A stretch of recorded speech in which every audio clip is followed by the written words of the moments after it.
ঘর তো দিচ্ছেন না, আর হচ্ছে এরকম আমরা তো বিজেপি করি বলে এর জন্য ঘর দিচ্ছে না। তো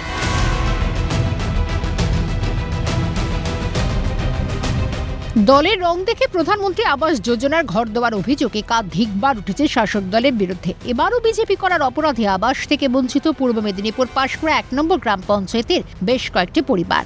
বর্তমান সময়ে কিন্তু প্রত্যেকটা মানুষের পাকার বাড়ি, উপযুক্ত পাকার বাড়ি পাওয়ার যোগ্য, যারা পাকার বাড়ি পাওয়ার যোগ্য তারা আজও কিন্তু পাকার বাড়ি পাননি।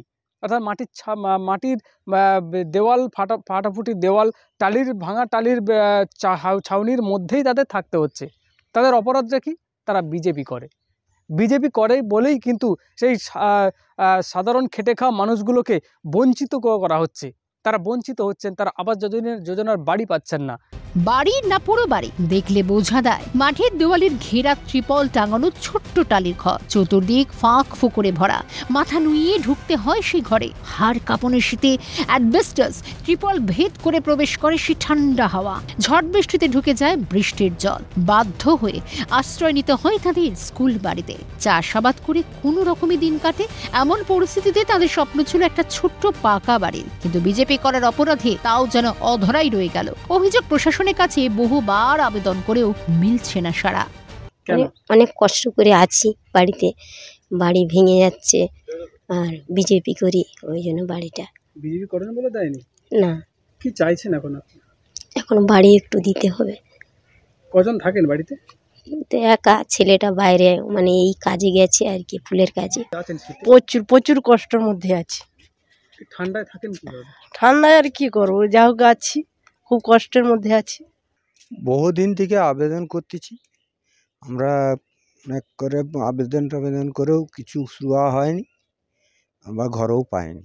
যা আসছে চেক করছে চলে যাচ্ছে, আর কোনো সাড়া শব্দ কিছু পাইনি। তাড়াতাড়ি খুব ঠান্ডার মধ্যে আছি, খুব বৃষ্টি হলে কাঁথা কাপড় এবং ৫ জন ফ্যামিলি নিয়ে থাকি, খুব কষ্টের মধ্যে আছি। কি বলবো, আর চাষবাসের উপরেই নির্ভরশীল। এদিকে অভিযোগ অস্বীকার করেছে খোদ শাসক দল। ঘটনায় পাল্টা স্বরূপ হয়েছে গেরুয়া শিবির।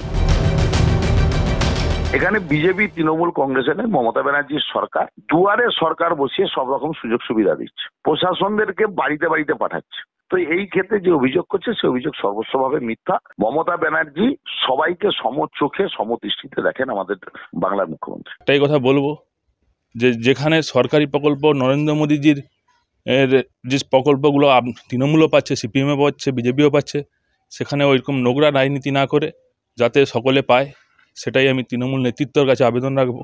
তাদের একটা স্বপ্ন ছিল যে একটা ছোট্ট পাকার বাড়ি, একটা মাথা গোঁজার ঠাঁই, ছোট্ট পাকার বাড়িতে তারা থাকবেন, তাদের সংসার পত্রনে তাদের পরিবারের সবাইকে নিয়ে। কিন্তু পাচ্ছেন কোথায়? একদিকে যেমন সনাতনবাবু তিনি পাচ্ছেন না, অন্যদিকে কিন্তু শ্যামলী দেবী তিনিও কিন্তু আবাস যোজনার বাড়ি পাচ্ছেন না, কারণ তারা বিজেপি করেন। সেই কারণেই তাদেরকে বঞ্চিত করা হচ্ছে বারবার। আদৌ কি তারা পাকার বাড়ি পাবে, সেই আশায় তারা চাতকের মতো তাকিয়ে রয়েছে। পূর্ব মেদিনীপুর থেকে অরুণাভ মান্না, ক্যালকাটা নিউজ।